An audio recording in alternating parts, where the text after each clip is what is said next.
महिपाल सिंह के नाम से अगर चला सकते हो तो ट्रेन साथियों राजा सुहेलदेव राजभर के नाम से भी चलना चाहिए था, लेकिन भारतीय झूठ पार्टी के लोगों ने हमको वापस धोखा दिया। दूसरा धोखा गाजीपुर में डाक टिकट जारी किया। क्या डाक टिकट पर राजभर शब्द आया?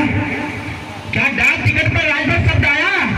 इंटरनेट पर चेक कर लेना, दावे के साथ कह रहा हूं उस पर राजभर नहीं है साथियों। डाक टिकट अगर वही पंडित दीनदयाल उपाध्याय के नाम से हो सकता है तो डाक टिकट महाराजा सुहेलदेव राजभर के नाम से भी हो सकता था साथियों। कहीं न कहीं लोगों ने फिर धोखा देने का कार्य किया, कहीं न कहीं लोगों ने फिर धोखा देने का कार्य किया। इससे भी लोगों का पेट नहीं भरा भाई, तो उन्होंने 16 तारीख के डेट में अंतरराष्ट्रीय स्तर पर राजा सुहेलदेव जी की जयंती मनाया और उस जयंती में भी भारतीय जनता पार्टी के किसी नेता के द्वारा बहराइच के मैदान में ये शब्द नहीं लिया गया कि इस देश की रक्षा महाराजा सुहेलदेव राजभर ने किया था, ऐसा किसी ने कहने का कहा।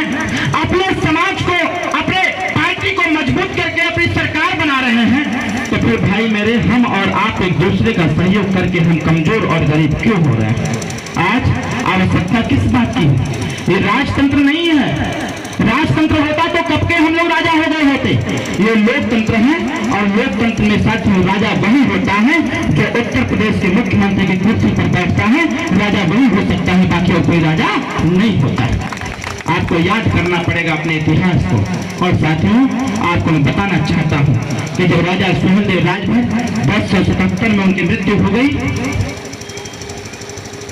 का प्रयास किया, जो स्थानीय राजा थे उन लोगों ने छल करने का प्रयास किया और छल के दौरान योजना बनाया।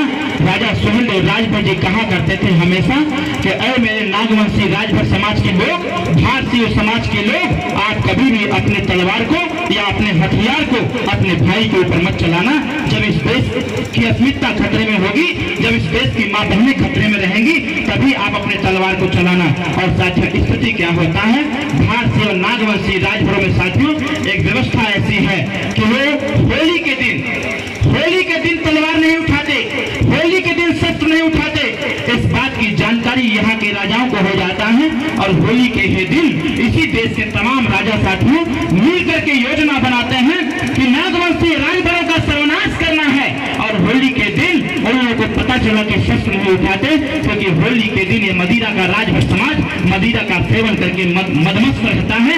उसी दिन योजना बनाया और आधी रात को साथियों आदेश किया गया अपने सेना को, जो इसी देश के राजा थे, उन्होंने अपनी सेना को आदेश किया कि भारतीय और नागवंशी राजभर समाज के जितने लोग भी हैं आज ये हथियार नहीं उठाएंगे, आज ये शस्त्र का प्रयोग नहीं करेंगे।